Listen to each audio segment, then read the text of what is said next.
लाल ध्वजा फहराए हो मैया तोहरे भवन में, लाल ध्वजा फहराए हो मैया तोहरे भवन में। केतुअन के माई चार खम्भे गड़े हैं, केतुअन के माई चार खम्भे गड़े हैं। केतुअन के लागी के वाड़े हो मैया तोहरे भवन में, केतुअन के लागी के वाड़े हो मैया तोहरे भवन में। लाल ध्वजा फहराए हो मैया तोहरे भवन में, लाल ध्वजा फहराए हो मैया तोहरे भवन में। सोनेवन के माई चार खम्भे गड़े हैं, सोनेवन के माई चार खम्भे गड़े हैं।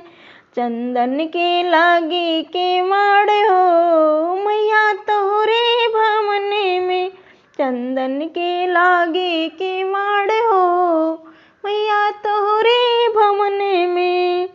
लाल ध्वजा फहराए हो मैया तोहरे भवन में, लाल ध्वजा फहराए हो मैया तोहरे भवन में।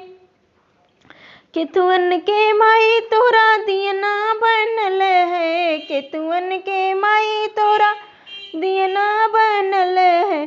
के तोहरी आरती गाई हो मैया तोहरे भवन में, के तोहरा आरती गाई हो मैया तोहरे भवन में। लाल ध्वजा फहराए हो मैया तोहरे भवन में, लाल ध्वजा फहराए हो मैया तोहरे भवन में। माटी के दियना रोई के बाती, माटी के दियना रोई के बाती। पांडा आरती गावे हो मैया तोहरे भवन में, पांडा आरती गावे हो मैया तोहरे भवन में। लाल ध्वजा लहराए हो मैया तोहरे भवन में, लाल ध्वजा फहराए हो मैया तोहरे भवन में। केतुअन के माई तोरा आसन बनल है, केतुअन के तोरा माई आसन बनल है।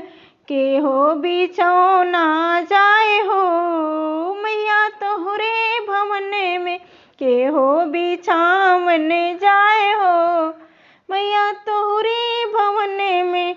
सोनुवन के खटिया बनल बा मखमल के चादर, सोनवा के खटिया बा मखमल के चादर।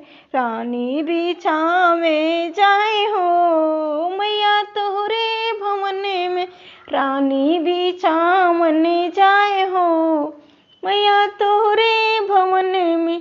लाल ध्वजा फहराए हो मैया तोहरे भवन में, लाल ध्वजा फहराए हो